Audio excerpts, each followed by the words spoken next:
Здравейте, скъпи хора! Днес заедно с вас ще оценяваме калъфи за телефона ви.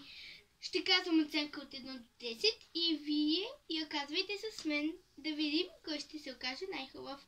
И между другото, тъй като не съм преглеждала коментари и такива, все още не мога да ви покажа името на стената, защото не съм разглеждала коментари, но ви обещавам сега ще разгледам, ако има. Ето ги всичките калъфи.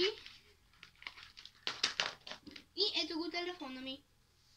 Така, добре, ще я да видим с този. Той е мърдащ се тип, така да се каже.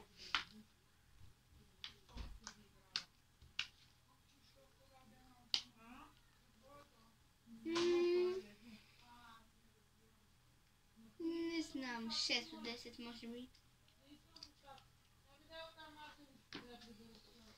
Следващия е този. Доста е ляскав.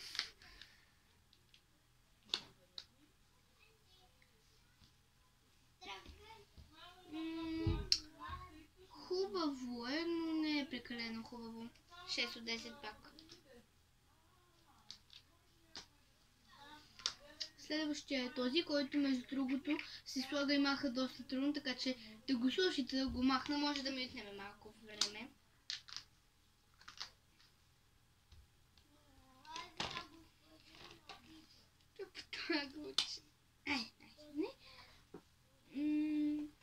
Хубав е отзад, обаче камерата.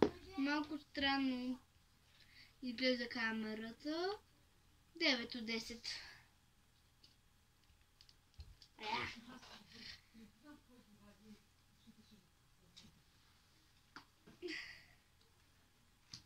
Добре, махна го по-лесно, отколкото очаквах.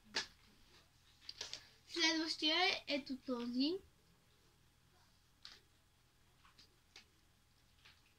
Така. 7 от 10.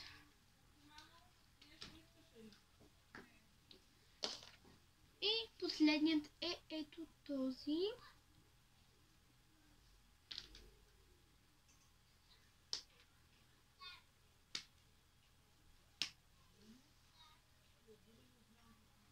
Ужас, това изобщо не седи хубаво, не ми харесва. 3 от 10 не ми харесва. Изобщо не ми харесва. И се оказва, че най-хубаво на телефона ми седи ето този. Преди да завършим това видео, имам въпрос за вас.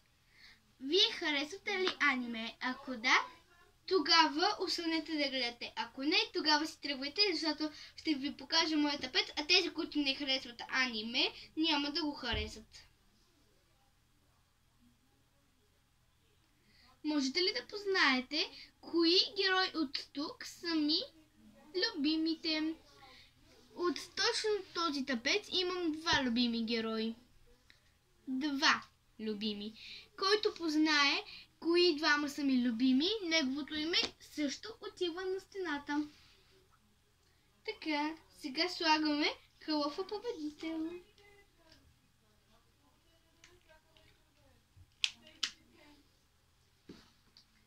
А тези калъфи отиват в ето този шкаф. Когато ми мръзне да съм с този, отново ще видим кой ще бъде следващият.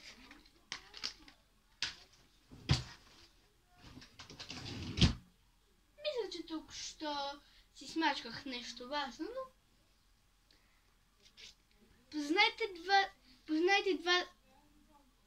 познайте кои двама от това аниме харесвам и вашето име също отива на стената.